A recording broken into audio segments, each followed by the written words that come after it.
Baldur's Gate 3 is one of the greatest games of all time. The characters are beautifully written, the story is grand and full of twists, the exploration is immensely rewarding, and the game features the best turn-based combat system I've ever played. It feels like the writers and game designers took their best 100 D&D sessions and compiled them into one masterpiece of a game. I have never given a game a 10 out of 10 score, but I thought that this might be the one. The game that I've been waiting for my entire life. Dungeons & Dragons come to life. This makes it all the more painful for me to say that Baldur's Gate 3 isn't finished. I patiently waited 3 years for the game to come out of early access, and it's still not done. They cut out the entire upper city of Baldur's Gate last minute, many Act 3 side quests feel half-baked or unfinished, the ending is buggy and incomplete, and every major Act 3 boss was bugged, every single one. And this is by no means a comprehensive list of the problems with Act 3, we'll get to that later in the video. It feels unfair of me to be upset at Larian for only finishing about 85% of their original vision, because it still has more quality content than any other game I've played in a long time, but that remaining 15% of unfinished content causes the game to end on a whimper rather than a bang, so I can't help but be upset. It's quite odd how there was this large discussion on Twitter and YouTube of Baldur's Gate 3 setting unrealistic expectations that other developers can't match when the game isn't actually finished. And despite that being the case, Baldur's Gate 3 still manages to outcompete all of its competition just because Larian's ambition was that grand. But that's enough negativity, let's get on to the positives. Baldur's Gate 3 has my favorite encounter design in any video game ever. Usually I see combat in turn-based RPGs as a boring grind in between interesting story beats. I'll develop one dominant strategy against trash mobs and another against generic bosses, then with few exceptions every encounter will play out mostly the same. I liked Pillars of Eternity, but it felt boring a lot of the time because so much of the combat felt like filler. I didn't even want to play Baldur's Gate at first because I thought turn-based combat couldn't be good in video games. I'd given up on it, and now I want the developers to add a shape-shifting Coliseum arena to their next game so I can just do combat for many hours straight. In Baldur's Gate 3, there is no filler, just quality content. Every encounter feels like it could have been part of a real D&D session. Typically when you see an enemy, they do not become hostile immediately. They'll usually size you up first with some interesting dialogue that you can skill check your way out of. Yes, for are we not all in need of a cure? After this, if you enter combat, there is always some twist on the encounter that challenges you in a new way. Maybe you're fighting a devil that can turn invisible and shoot grenades that explode in a turn. Or maybe the enemy is a spectator who is depetrifying and mind-controlling the drow that he froze many years ago. These strong enemy abilities force the player to think of creative solutions to overcome the problem. For the invisible devil fight, I noticed the devil was targeting the grenades at my spellcaster, so I'd have Gale move out of the way from the party, get hit by the grenades, then move back in position to lightning bolt the other demons. Now that I'm less bad at the game, I realize I probably could have thrown the grenades at the demons before they exploded as an alternative strategy. For the spectator fight, I had to kill the strong spellcaster drow right away before targeting the boss, but there also may have been a way to have weaker attacks hit the spellcaster to break his mind control, then have my cleric heal him so that he could help me against the boss. There's so much depth to the encounters in this game that I'm still theorizing how things could have gone differently with different strategies.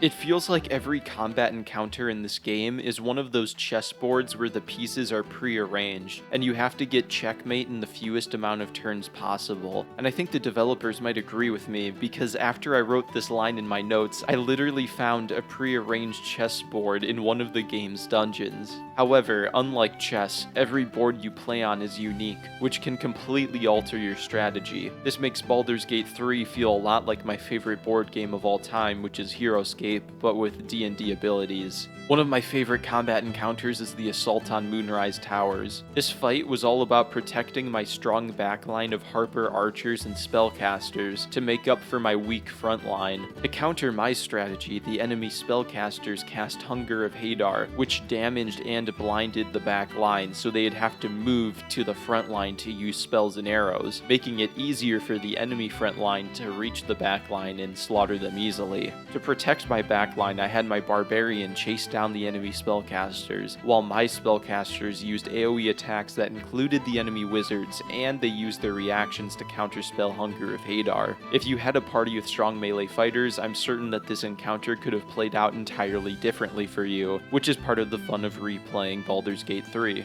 Larian is so good at combat design that I probably could have written a mini essay about every large battle in the game like this one, but I won't because then this video would be longer than my 170 hours played in Baldur's Gate 3. The depth to combat makes this game replayable for the combat alone, which is something I never thought I'd say about a turn-based RPG.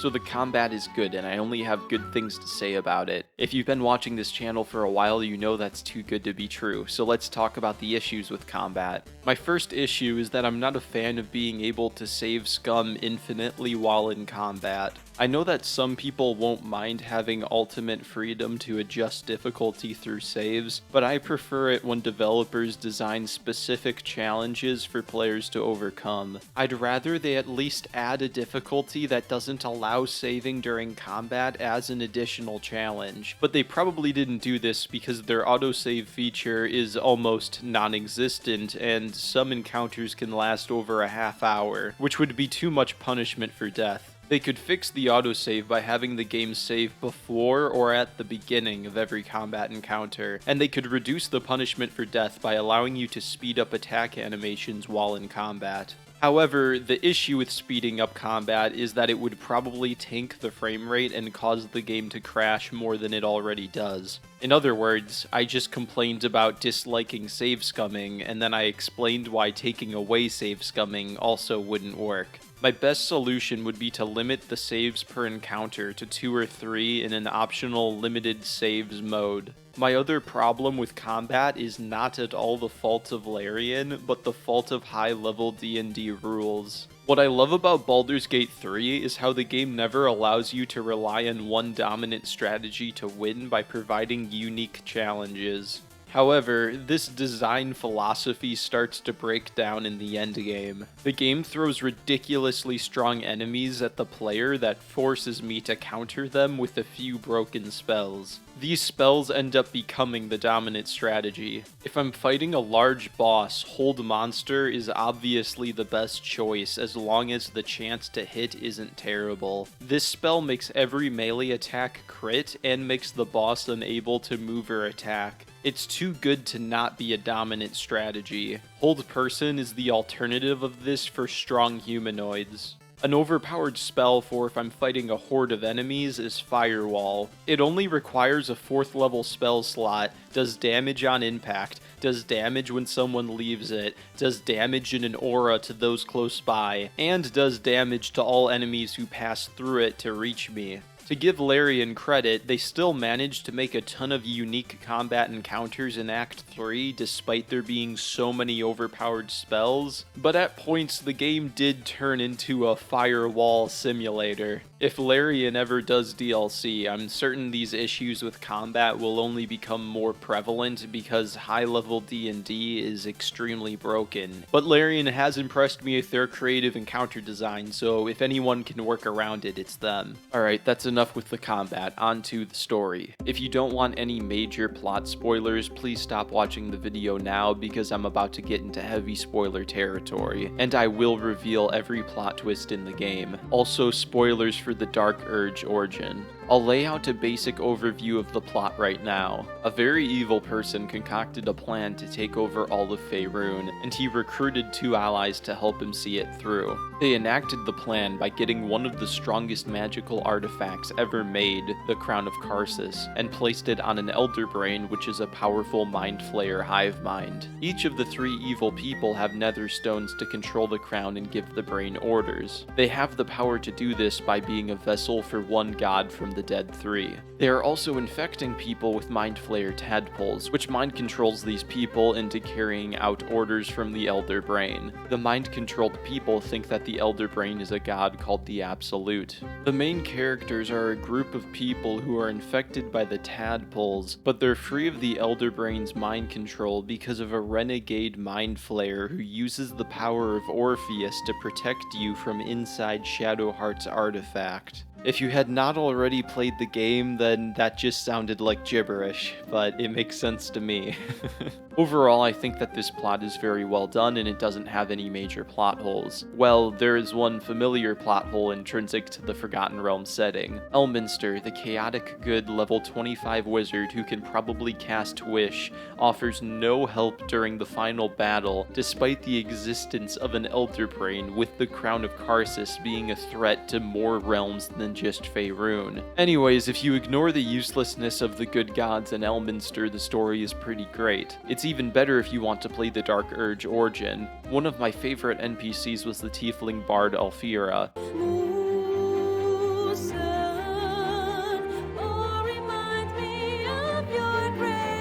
I was thinking about dumping Shadowheart and romancing her instead, only for my Dark Urge character Damien to kill Alfira in his sleep. Needless to say, I was devastated. Damien hated his evil ways but continued living for the greater good of Faerun, since he felt like he was the only one who could stop the Absolute. My chaotic good Dark Urge character led to one of the greatest plot twists I've ever seen in a video game. In Act 3, when I met up with one of the main villains, Gortash, I walked up to him and I was like, "You need to stop your evil plan with the Absolute," and then he was like, "Bitch, you created the Absolute." First, we obtained the crown. Then we enslaved the brain. From there, it was but a small step to the most successful religious hoax ever perpetrated. This was one of the best moments I've ever had in a video game. My character thought he existed for the greater good, only to find out that the entire evil plan of controlling an Elder Brain was his idea, and then my sister Orin betrayed me and made me subject to my own mind flayer tadpole plan. This meant that every death from the mind-controlled Absolute members to those who died fighting the Absolute was entirely my fault. This might have been the single greatest twist I've ever seen in an RPG, and it was just due to my specific origin. It was right about here that I was convinced I was playing the greatest game of all time. Another great plot twist was when you learned that the Elder Brain planned for you to kill all of the Shard Bearers. This is so genius because it solved earlier plot holes. I thought it was weird how I was able to infiltrate Kethric's army, despite having killed 2 other Absolute camps. I thought word would have gotten around by then that I was not on the Absolute side, but that would not be true if the brain was mind-controlling all in its dominion to tell Kethric that I'm not his enemy. I also thought it was stupid how Gortash and Orin teleported out of Kethric's room and were never alerted by the Absolute to help Kethric kill me, but now it makes sense because if the Absolute wants me to kill Kethric, they probably would want Gortash and Orin to be separate for that fight. In Act 3, I was blown away again by another plot twist. I was trying to find a dragon to help me fight the Mind Flayers, only for the dragon to reveal that the Emperor Mind Flayer, who I've been traveling with this whole time and has been protecting me against the Absolute, was originally Baldurin, the hero and founder of Baldur's Gate. This was so genius. The Mind Flayer who I've been talking to this whole time, who's trying to convince me that he's on my side, is actually Baldurin, the guy that we see statues of all throughout the city, and the guy whose challenges we had to overcome to reach the dragon. And then the undead dragon got angry because the Emperor killed him. The dragon tried to cure the Emperor of being a Mind Flayer,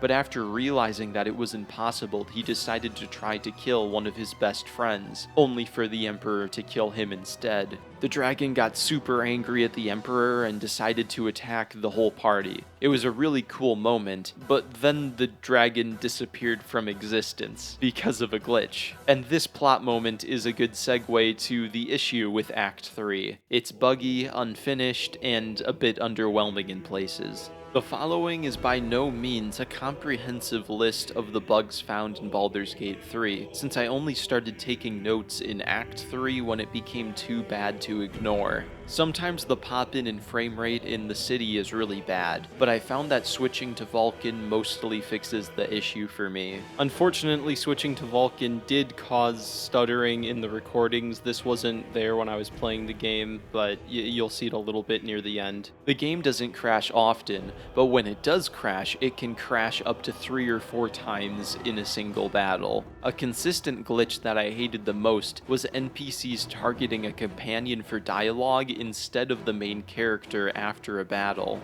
I hate this so much. I don't want to control my companion's dialogue since I'm only role-playing one person. Sometimes the camera will be covered by a wall or a floor during dialogue.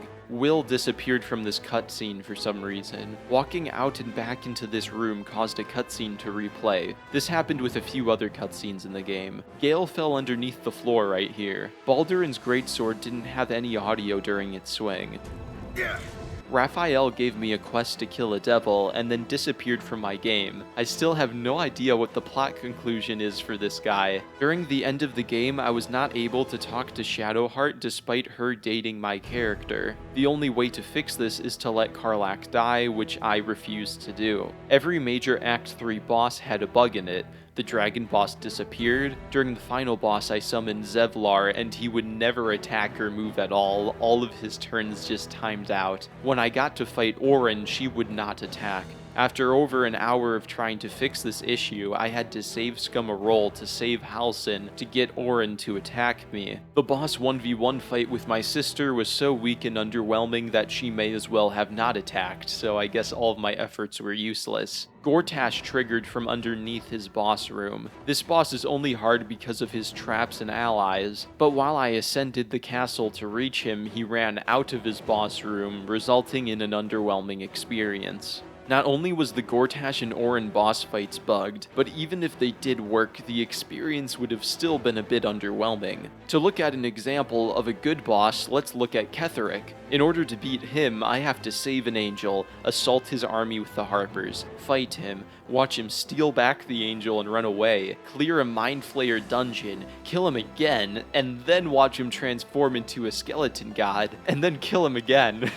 Ketheric was an epic villain who was handled well. Orin and Gortash not so much. Orin has a weak transformation, and Gortash has nothing. For both of these guys, you just do a small quest, show up at the enemy, and then you kill the enemy to advance the plot. This is most likely due to cut content. Originally, there was an entire upper city section of Baldur's Gate, where the vampire Cazador and Gortash had a more complex political quest tied to them. Even up to a month before the game's release, the upper city was said to be in the game, but it was cut out at the last second. You also probably could have healed Karlach's infernal engine in the upper city, so then she doesn't have to choose at the end between living in hell or dying. If her ending felt unfinished, it probably was. Originally, Orin and Bal were supposed to attack a Githyanki crush in Act 2, so who knows how that plotline would have originally ended. Another thing that felt half-baked was how a lot of NPCs in the lower city had interesting dialogue that seemed like it should lead to a quest, but then nothing would happen.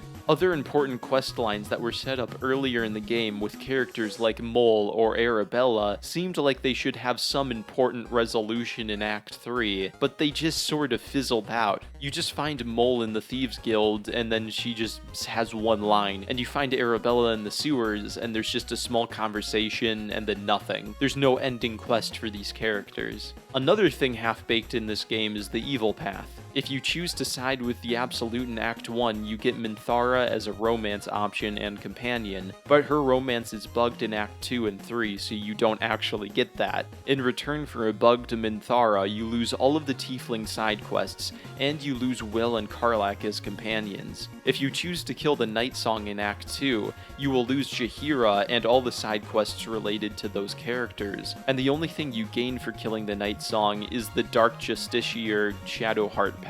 And even if you side with the Absolute at every turn, Ketheric will still betray you anyways, so the game will funnel you into the same path as if you were good, but now the game is harder since you have less allies and you're missing out on a ton of content. The issue with the evil path is that some players will become evil, thinking they'll get a bunch of unique allies and experiences, when in reality you just murder hobo all of the interesting side quest NPCs. The only important evil choices in the entire game are made during the end of Act 3, so everything up to that point is just the illusion of choice. It's really weird that they added an origin like the Dark Urge, which is all about being evil, only for the evil path to be completely terrible. I still love the Dark Urge, but only if you play as a good guy who's resisting it. The ending also has a ton of issues. For one, the final conversation is bugged for many players, including myself, but there is also no epilogue that tells you the outcome of your actions. This is obviously terrible in a giant 100-hour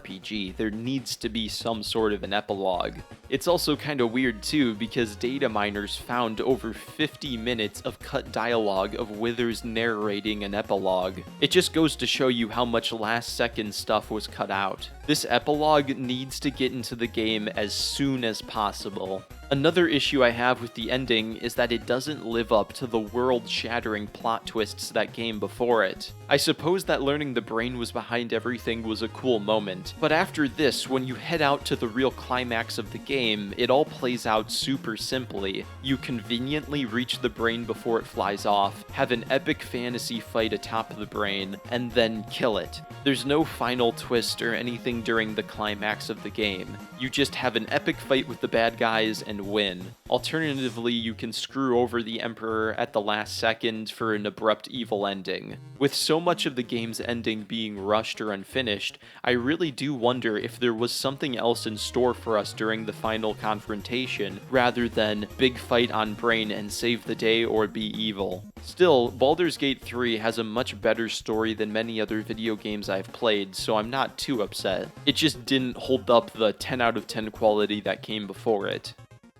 When I finished Act 2 and got to beat up the abusive teacher from Whiplash, I realized something. I thought, if the game ended right now, I would have paid for a complete product. After having beaten Act 3, I now wish that the game did end with Act 2. If Baldur's Gate 3 was split up into 2 different games, Larian could spend more time making content for the evil playthrough in all acts, and Act 3 could have the upper city, a more fleshed out lower city, and maybe a few more city zones combined with some wilderness exploration around the city exterior. This would essentially be 2 full games. Alternatively, Larian could have made Act 1 and Act 2 shorter so that they could have had enough time to fully flesh out Act 3. Instead, they front-loaded the game with content in the first 2 acts and didn't have much time to finish the third. Of course, there is a difference between the right thing to do and the correct thing to do. From the perspective of someone who cares about art, it might be the right thing to split up Baldur's Gate 3 into 2 games, or to not front-load Act 1 with so much content. But is that the correct thing to do? Honestly, I'm not so sure. Game critics and casuals alike love it when a game is both ginormous and front-loaded with all of the quality content. The mini open world of Act 1, combined with the promise of traveling to a giant city, is what drew so many people into this game. What I'm trying to say is that I think I'm technically in the right to ask that Larian doesn't shoot for the moon and land in the stars with a half-baked final act. But Larian releasing the game somewhat unfinished was probably the correct thing to do to maximize sales and review scores. A third solution would be for Larian to actually finish the game before release, but with the project this massive, I don't think that's even fair of me to ask. Half of Baldur's Gate 3 has more quality content than most other games I've ever played, and it's just this statement that leaves me feeling so conflicted. I've never played a game with writing, plot, exploration, and combat all balanced to be this good. If Baldur's Gate 3 combat was bad, I'd recommend it for the story, and if the story was bad, I'd recommend it for the combat, but they're both amazing on their own. I don't think I could say this about any other game I've ever played. This is easily my vote for Game of the Year, and yet I'm still upset because if Act 3 had less bugs and was complete, then it could have been the greatest game of all time, but Larian chose to release an unfinished product. I've never played the Divinity games, but I've heard that Larian has done this before with those games, which means they aren't quite learning from their mistakes. If Larian released a completed Baldur's Gate 3 Definitive Edition, my mind won't change, because the wonder of the first playthrough is over. That feeling of being lost in a new world, or feeling tension during dialogue because I don't know what will happen is gone. To rub salt in the wound, I waited 3 years for this game to come out of early access, and Act 3 still feels like it could have been in early access. I really hope that Larian uses the money they made from Baldur's Gate 3 to make their next game fully complete. Maybe then I'll finally give that game a 10 out of 10 score and loudly proclaim it to be the greatest game of all time. If you liked that video, please like and subscribe, and if you really liked the video, please donate on Patreon. For just $1, your name could be right here. And with that, I will leave you guys because I need to replay Baldur's Gate 3.